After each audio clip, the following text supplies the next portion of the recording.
Laporan terbaru WHO tentang efek jangka panjang COVID-19 yang dipublikasikan tanggal 9 September 2020 menyebutkan bahwa COVID-19 dapat menyebabkan penyakit yang berkepanjangan bagi sebagian orang, bahkan bagi orang dewasa yang tidak memiliki penyakit bawaan.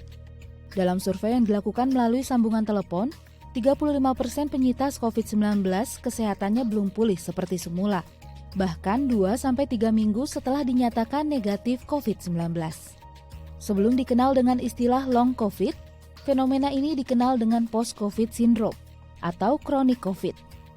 Namun seiring dengan perkembangan, istilah ini dikenalkan oleh WHO dengan long COVID.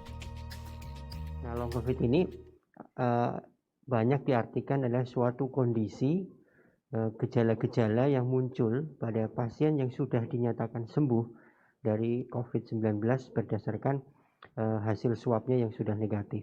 Nah, gejala itu muncul bisa berminggu-minggu, bahkan berbulan-bulan dan menetap. Nah, itu yang disebut sebagai long COVID. Gejala long COVID bervariasi.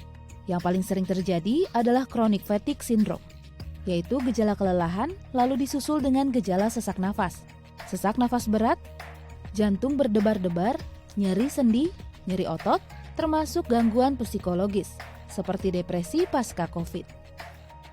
Pasien long COVID mengalami penurunan fungsi paru 20 hingga 30%, sehingga berdampak pada keluhan pernafasan yang menurun hingga sesak nafas.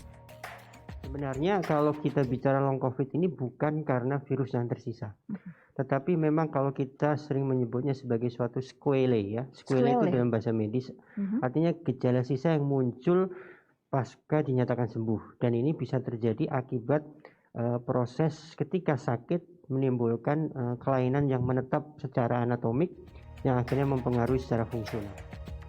Long COVID syndrome bisa terjadi pada siapa saja, mulai dari penyintas dengan komorbid, lansia, anak-anak, hingga orang dewasa yang sehat sebelum terpapar COVID-19.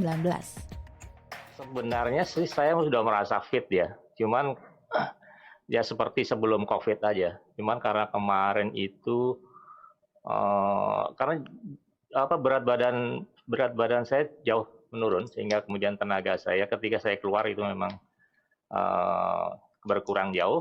Tapi dalam waktu hampir 3 minggu ini saya sudah mulai kembali fit lagi. Sebagai orang yang terpapar COVID itu sungguh menyakitkan, benar.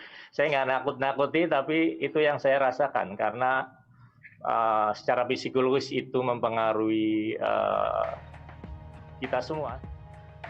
Christine Hutapea, Tim Liputan, DAI TV.